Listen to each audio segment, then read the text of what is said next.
जय हिंद, जय जवान साथियों। स्वागत है आपका हमारे यूट्यूब चैनल में। उम्मीद करता हूँ आप जहाँ भी होंगे खुश होंगे, मस्त होंगे, अपने जीवन में आने वाली तमाम समस्याओं से लड़ रहे होंगे। तो दोस्तों मैं बात करता हूँ स्पेशली बेरोज़गारी के ऊपर। आज का समय दोस्तों बेरोज़गारी इतनी ज़्यादा बढ़ चुकी है कि अच्छे खासे पढ़े लिखे युवा जो है हमारे वो रोज़गार के लिए परेशान हो रहे हैं।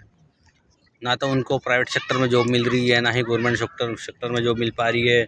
और भी कई कारण हैं कि गृह गृहस्थी में उलझने के कारण व्यक्ति घर से बाहर नहीं जा पा रहा है।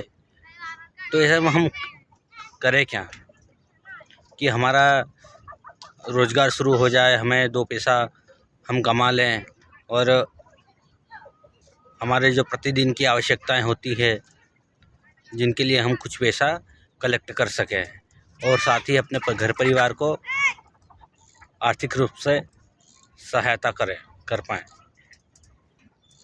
तो दोस्तों मैं स्पेशली बात करना चाहता हूँ पोल्ट्री फार्मिंग के ऊपर।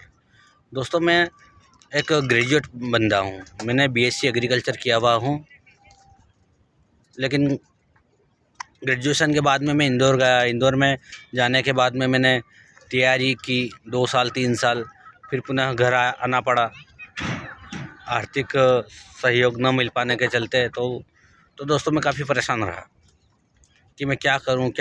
गांव में काम ढूंढा, नौकरियां ढूंढी, तो कोई विशेष कुछ मिला नहीं मजदूरी के अलावा। तो दोस्तों मैंने मजदूरी भी शुरू कर दी मैंने मजबूरी में, क्योंकि इनकम थी नहीं और गवर्नमेंट जॉब मिल नहीं पा रही थी और प्राइवेट सेक्टर में भी नौकरी अगर मिल रही थी तो बाहर जा रही थी, तो परिवार को लेकर वहाँ जाना भी संभव नहीं था। तो फिर मैं क्या करता। तो दोस्तों मेरे माइंड में आइडिया आया कि क्यों ना मैं पोल्ट्री फार्म के ऊपर काम शुरू करूं।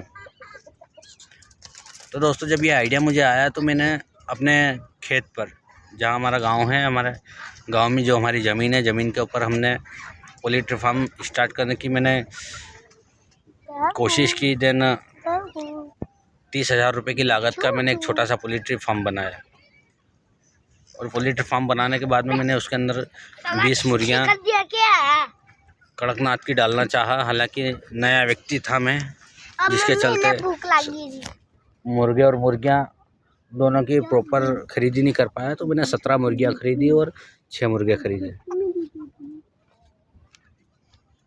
और साथ ही मैंने कुछ देसी मुर्गियों के बर्ड्स भी डाले। तो कुल मिला के दोस्तों मैं ये कहना चाहता हूँ कि एक बहुत ही बेरोज़गार लोगों के लिए बहुत ही अच्छा प्लान है।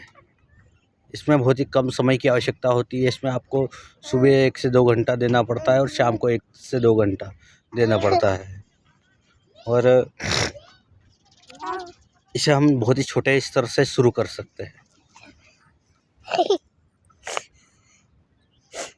तो दोस्तों चलो मैं दिखाता हूँ मैं अपने फार्म को कि किस प्रकार का मेरा फार्म है और कौन कौन से नस्ल की मुर्गियाँ हैं मेरे पास में और मैं उनको क्या फीडिंग मटेरियल देता हूँ। नमस्कार किसान भाइयों, ये अपना छोटा सा पोल्ट्री फार्म है जिसके अंदर हमने कड़कनाथ मुर्गे और मुर्गियाँ पाली हुई है और साथ में कुछ बर्ड हमारे पास में देसी मुर्गी के भी है। ये आप फार्म का साइज़ देख सकते हो दोस्तों। ये जो छोटा सा फार्म है हमारा, ये 6 फीट ऊंचा है, 16 फीट लंबा है और 12 फीट इसकी चौड़ाई है।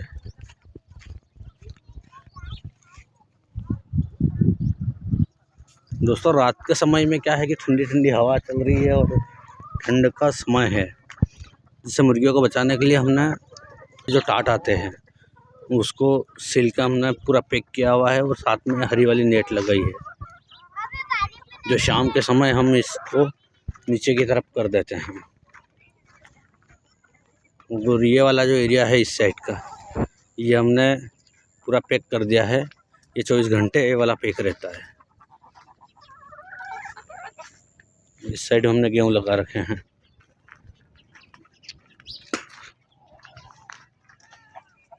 ये हमारा आगे का दृश्य। ये हमारे देसी के बर्ड्स है, देसी के मुर्गे और मुर्गियाँ।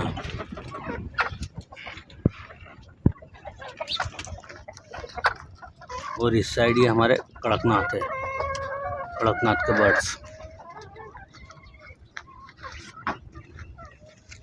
दोस्तों मॉर्निंग का टाइम है और सुबह सुबह में हम इनको थोड़े से प्याज और टमाटर छोटे छोटे पीस करके दिए हैं ताकि आराम से खा सके। और साथ में हमने मिक्स किया है शाम का बचा हुआ खाना, जिसके अंदर रोटियां हैं, गेहूं की रोटियां, जिसको गला दिया गया है और गला के सॉफ्ट कर दिया एकदम। और ये अब हम इनको मुर्गियों को देंगे। दोस्तों ये जो टमाटर है हमने स्पेशली इसलिए दे रहे हैं इनको ताकि इनके अंडे का जो योग होता है, जिसका पीलापन अगर कम हो जाए तो ये जो टमाटर है ये अंडे के योग को, पीलेपन को ये बढ़ाते हैं। तो चलो दोस्तों हम देते हैं इनको हम।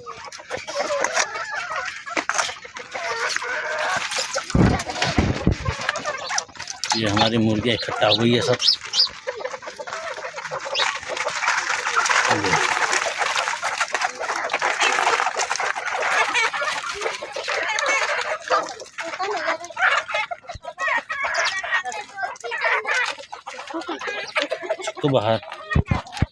चक्कू बाहर रखा हुआ है।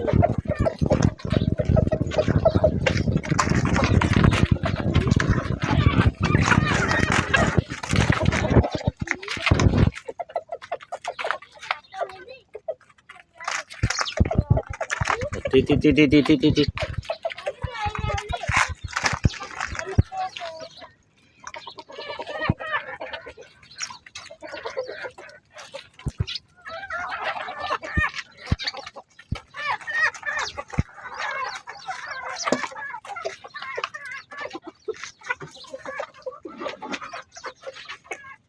देख सकते हो दोस्तों आप लोग, ये मुर्गियां जो है कितने चाव से खा रही है टमाटर को और पुरानी शाम की रोटियों को।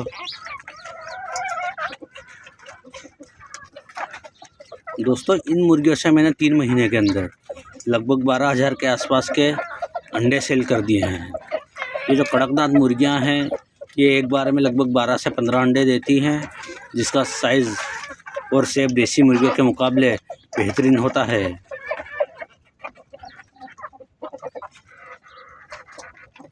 और ये हमारा देसी के बर्ड हैं, जिनमें से मैंने एक मुर्गा सेल कर दिया है 800 रुपये में।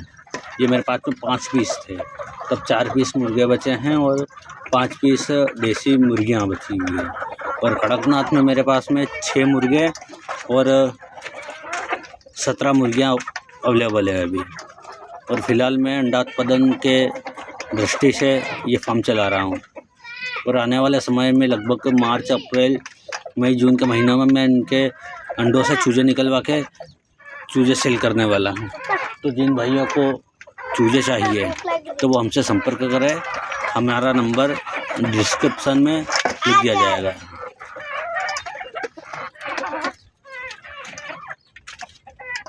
दोस्तों चलो मैं आपको अंडे दिखाता हूँ इनके, कड़कनाथ मुर्गियों के अंडे। हम अपने फार्म के अंदर ही अंडों को रखते हैं। ये देख सकते हो दोस्तों, ये कड़कनाथ मुर्गियों के अंडे।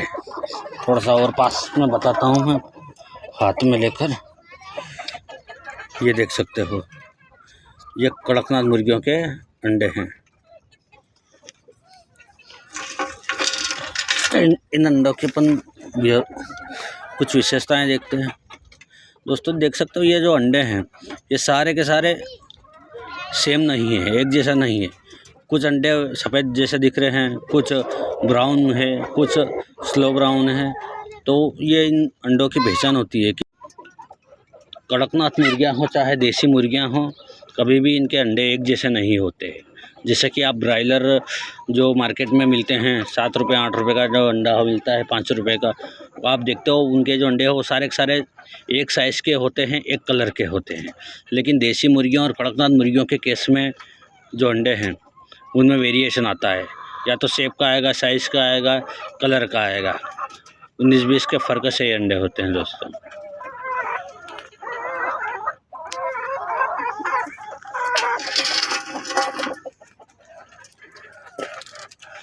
ये इनके लिए बैठने की व्यवस्था की है दोस्तों। लकड़ियों से मैंने पूरा एक पार्टीशन मैंने कवर किया है। रात में क्या मुर्गियाँ इनके ऊपर चढ़ के बैठ जाती हैं आराम से। और यहाँ पर मुर्गियाँ अंडे देती है। ये मुर्गी हमारी अंडा देने के लिए बैठी है और वो उतर गई।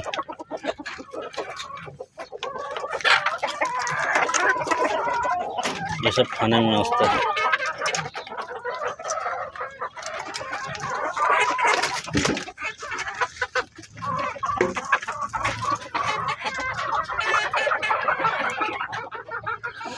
बाहर निकलता हूँ, ये मुर्गियाँ डिस्टर्ब हो रही है।